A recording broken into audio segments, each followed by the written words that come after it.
Olá, pessoal! Sejam bem-vindos ao primeiro episódio do Pod Saúde Mais, o podcast que vai trazer consigo conhecimentos fundamentais para vocês, estudantes ou não da área da saúde, estarem por dentro do assunto, com temas de muita relevância para todos nós. Primeiramente, eu me chamo Isabela Abreu e, juntamente com Aquiles Santos, iremos abordar sobre o contexto histórico por trás da saúde pública. Isso mesmo.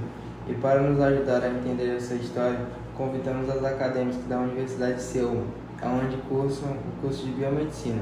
São elas Evelyn Rizia e Maria Eduarda Franco. O objetivo aqui é esclarecer pontos importantes acerca da evolução histórica do processo de saúde e doença. Então, fiquem ligados e esperamos que vocês absorvam muito conhecimento e que assim esse tema seja discutido da melhor maneira pela sociedade. Então, para começar, o que seria o processo de saúde e doença? É uma expressão usada para fazer referência a todas as variáveis que envolvem a saúde e a doença de um indivíduo ou população, e considera que ambas estão interligadas e são consequências dos mesmos fatores. Dentro disso, qual a diferença entre saúde e doença? A saúde diz respeito ao perfeito bem-estar físico, mental e social do indivíduo e não apenas a ausência da doença. Já a doença, ela se caracteriza como um conjunto de sinais e sintomas específicos que afetam o indivíduo, alterando o seu estado normal de saúde. E nos primórdios da civilização, como esses dois termos eram vistos?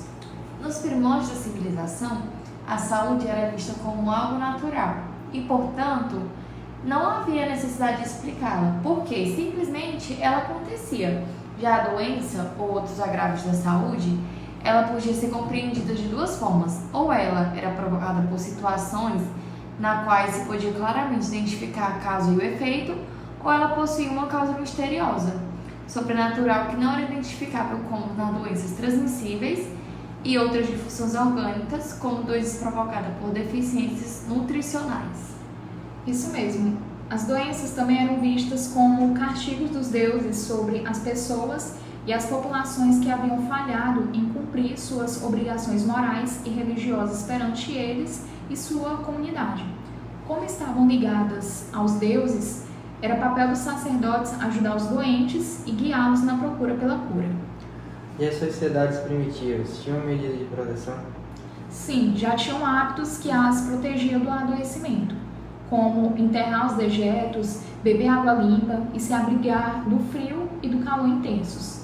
Tais hábitos eram resultado da observação da natureza e da influência dela sobre as pessoas. E o que defendia a teoria dos miasmas? Defendia que o que causava as enfermidades e epidemias eram as más condições do ambiente, que eram determinadas doenças que elas se desenvolveriam conforme sua adaptação a condições ambientais específicas. O que era a medicina social?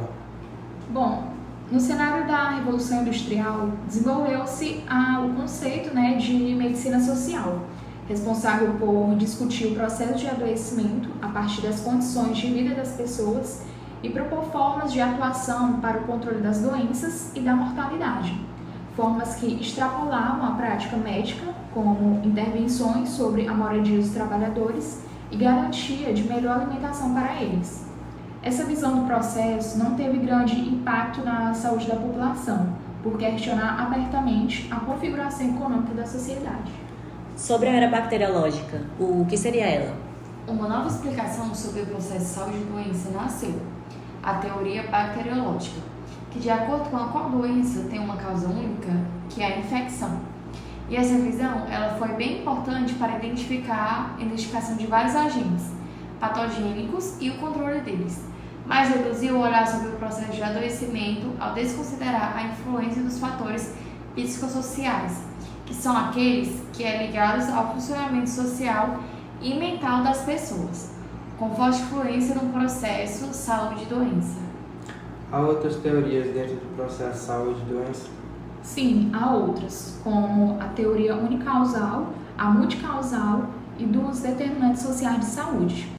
Basicamente, a unicausal entende-se como uma causa única para a produção da doença.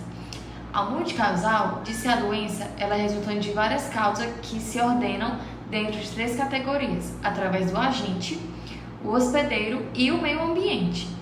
E os determinantes sociais de saúde, eles estão ligados a fatores sociais, econômicos ou comportamentais que influenciam a saúde, sendo através dela positiva ou negativamente.